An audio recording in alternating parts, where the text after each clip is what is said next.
അപ്പോസ്തലപ്രവൃത്തികൾ 6-ാം അധ്യായം 1 മുതലുള്ള വാക്യങ്ങൾ. ആ കാലത്ത് ശിഷ്യന്മാർ പെരുകി വരുമ്പോൾ തങ്ങളുടെ വിധവമാരെ ദിനംപ്രതിയുള്ള ശുശ്രൂഷയിൽ ഉപേക്ഷയായി വിചാരിച്ചു എന്ന് യവനഭാഷക്കാർ എബ്രായ ഭാഷക്കാരുടെ നേരെ പെറുപെറുത്തു.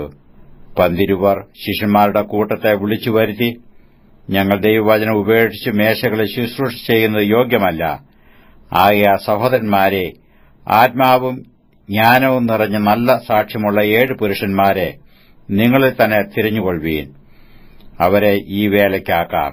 ഞങ്ങളോ പ്രാർത്ഥനയിലും വചന ശുശ്രൂഷയിലും ഉറ്റിരിക്കുമെന്ന് പറഞ്ഞു. ഈ വാക്ക് കൂട്ടത്തിനും ഒക്കെയും ബോധ്യമായി. വിശ്വാസവും പരിശുദ്ധാത്മാവും നിറഞ്ഞ പുരുഷനായ സ്തെഫാനോസ്, ഫിലിപ്പോസ്, പ്രൊക്കോരോസ്, നിക്കാനോർ, തിമോൻ, പർമനാസ്, യഹൂദമതാനുസാരിയായ അന്ത്യോക്യക്കാരൻ നിക്കോലാവോസ് എന്നിവരെ തിരഞ്ഞെടുത്തു. അപ്പോസ്തലന്മാരുടെ മുമ്പാകെ നിർത്തി അവർ പ്രാർത്ഥിച്ചു അവരുടെ മേൽ കൈവച്ചു. ദൈവവചനം പരന്നു. യെരുശലേമിലെ ശിഷ്യന്മാരുടെ എണ്ണം ഏറ്റവും പെരുകി പുരോഹിതന്മാരിലും വലിയൊരു കൂട്ടം വിശ്വാസത്തിനു അധീനരായിത്തീർന്നു. അനന്തരം സ്തെഫാനോസ് കൃപയും ശക്തിയും നിറഞ്ഞവനായി ജനത്തിൽ വലിയ അത്ഭുതങ്ങളും അടയാളങ്ങളും ചെയ്തു.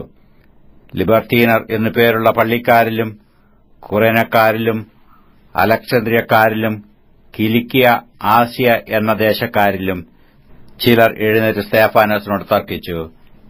എന്നാൽ അവൻ സംസാരിച്ച് ജ്ഞാനത്തോടും ആത്മാവോടും എതിർത്തു നിൽപ്പാൻ അവർക്ക് കഴിഞ്ഞില്ല. അപ്പോൾ അവർ ചില പുരുഷന്മാരെ വശത്താക്കി, ഇവൻ മോശയ്ക്കും ദൈവത്തിനും വിരോധമായ ദൂഷണം പറയുന്നത് ഞങ്ങൾ കേട്ടുവെന്ന് പറയിച്ചു. ജനത്തെയും മൂപ്പന്മാരെയും ശാസ്ത്രിമാരെയും ഇളക്കി അവന്റെ നേരെ ചെന്നു അവനെ പിടിച്ചു ന്യായാധിപസംഘത്തിൽ കൊണ്ടുപോയി കള്ളസാക്ഷികളെ നിർത്തി, ഈ മനുഷ്യൻ വിശുദ്ധ സ്ഥലത്തിനും ന്യായപ്രമാണത്തിനും വിരോധമായി ഇടവിടാതെ സംസാരിച്ചു വരുന്നു.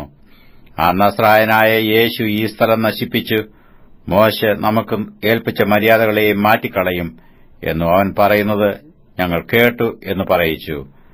ന്യായാധിപസംഘത്തിലിരുന്നവർ എല്ലാവരും അവനെ ഉറ്റുനോക്കി. അവന്റെ മുഖം ഒരു ദൈവദൂതന്റെ മുഖം പോലെ കണ്ടു.